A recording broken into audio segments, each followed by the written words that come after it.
Rainer Maria Rilke, Lettre à un jeune poète. Lettre numéro 3. Viareggio, près de Pise, Italie, le 23 avril 1903. Votre lettre, Pascal, cher monsieur, m'a fait grand plaisir. Elle m'a dit de vous beaucoup de bonnes choses. La manière dont vous me parlez du cher et grand art de Jacobson me montre que je ne me trompais pas en conduisant votre vie et toutes ces questions vers cette plénitude.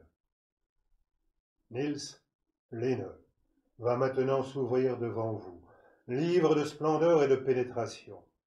Plus on le lit, plus il apparaît que tout y est. Du parfum le plus léger de la vie à la pleine saveur de ses fruits les plus lourds.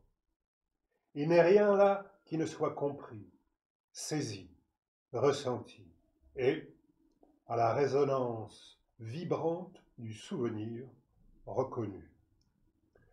Rien n'y est petit. Le moindre événement se déroule comme une destinée, et la destinée elle-même s'y déploie comme un tissu, ample et magnifique, dont chaque fil, conduit par une main infiniment douce, se trouve pris et maintenu par 100 autres. Vous allez connaître le grand bonheur de lire ce livre pour la première fois. Vous irez, comme dans un rêve, d'étonnement en étonnement.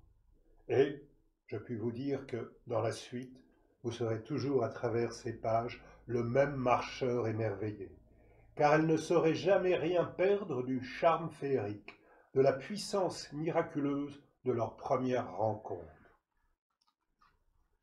On en jouit chaque fois davantage.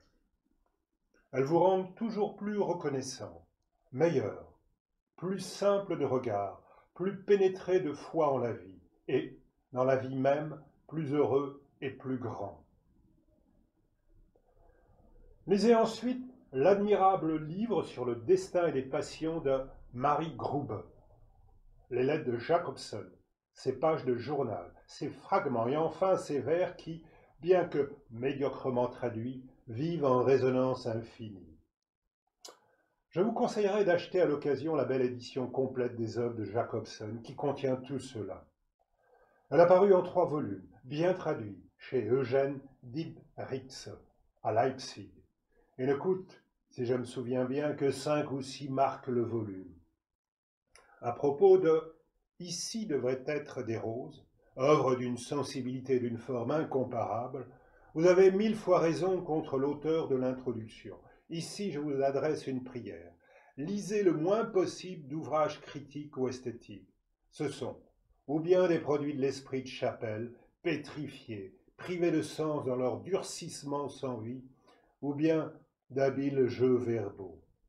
Un jour, une opinion y fait loi, un autre jour, c'est l'opinion contraire. Les œuvres d'art sont d'une infinie solitude. Rien n'est pire que la critique pour les aborder. Seul l'amour peut les saisir, les garder et être juste envers elles. Donnez toujours raison à votre sentiment, à vous contre ces analyses, ces comptes rendus, ces introductions. Eussiez-vous même tort, le développement naturel de votre vie intérieure vous conduira lentement, avec le temps, à un autre état de connaissance. Laissez à vos jugements leur développement propre, silencieux. Ne le contrariez pas, car comme tout progrès, il doit venir du profond de votre être et ne peut souffrir ni pression ni hâte. Portez jusqu'au terme, puis enfantez. Tout est là. Il faut que vous laissiez chaque impression, chaque germe de sentiment mûrir en vous, dans l'obscur, dans l'inexprimable, dans l'inconscient, ces régions fermées à l'entendement. Attendez avec humilité et patience l'heure de la naissance d'une nouvelle clarté. L'art exige de ses simples fidèles autant que des créateurs. Le temps ici n'est pas une mesure. Un an ne compte pas, 10 ans ne sont rien. Être artiste, c'est ne pas compter, c'est croître comme l'arbre qui ne presse pas sa sève, qui résiste, confiant au grand vent de printemps, sans craindre que l'été puisse ne pas venir. L'été vient, mais il ne vient que pour ceux qui savent attendre, aussi tranquilles et ouverts que s'ils avaient l'éternité devant eux. Je l'apprends tous les jours au prix de souffrances que je bénis. Patience et tout. Richard Desmelles. Il m'arrive avec ses livres, et avec lui-même aussi, car je connais un peu l'homme, à chacune de ces belles pages, de redouter que la suivante ne détruise tout, faisant du meilleur le pire. Vous l'avez assez bien défini par ce mot. Vivre et créer en rut. Au vrai, la vie créatrice est si près de la vie sexuelle, de ses souffrances, de ses voluptés, qu'il n'y faut voir que deux formes d'un seul et même besoin, d'une seule et même jouissance. Et si, au lieu de rut, on pouvait dire sexe dans le sens pur, élevé et large de ce mot, libéré des suspicions de l'Église, l'art de Desmelles serait très haut et de la meilleure source. Sa puissance poétique est grande, forte, comme un instinct. Elle a des rythmes à elle, sauvages. Elle jaillit comme d'un roc. Mais cette force n'est pas toujours sincère. Elle ne va pas sans quelque chose. C'est là une des plus dures épreuves du Créateur. Il doit rester dans l'ignorance de ses meilleurs dons, ne pas même les pressentir, au risque de les priver de leur ingénuité, de leur virginité. Quand la puissance qui subjugue son être rencontre la sexualité, elle ne trouve pas en Desmelles un homme aussi pur qu'il le faudrait.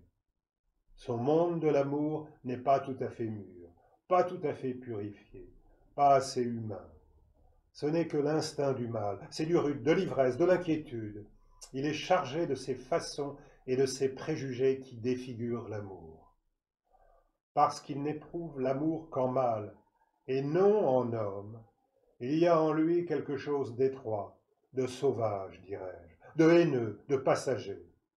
Il y a du non éternel qui rabaisse son art et le rend équivoque et douteux. Cet art n'est pas sans tache. Il porte la marque du moment et de la patience. Peu en restera. Mais n'en va-t-il pas ainsi presque de tout l'art? Il n'en donne pas moins à jouir dans ce qu'il y a de grand. Mais il ne faut pas s'y perdre et devenir un adepte de ce monde de Desmelles, plein d'angoisse, d'adultère, de désordre. Ce monde est loin des vrais destins qui font plus souffrir que des drames passagers, mais qui, par contre, offrent plus d'occasions d'être grand et d'affronter la durée. Enfin, pour ce qui est de mes livres, j'aurais voulu vous envoyer tous ceux qui pourraient vous faire quelque plaisir. Mais je suis très pauvre, et mes livres, dès qu'ils sont parus, ne m'appartiennent plus. Je ne peux même pas les acheter, comme souvent je le désirerais, pour les offrir à ceux qui leur veulent du bien. Aussi, je me contente de noter sur une fiche les titres et éditeurs de mes ouvrages récemment parus. En tout, j'en ai publié 12 ou 13. Je ne peux que m'en remettre à vous, cher monsieur, du soin d'en commander à l'occasion. J'ai plaisir à savoir mes livres chez vous. Votre Rainer Maria Rilke.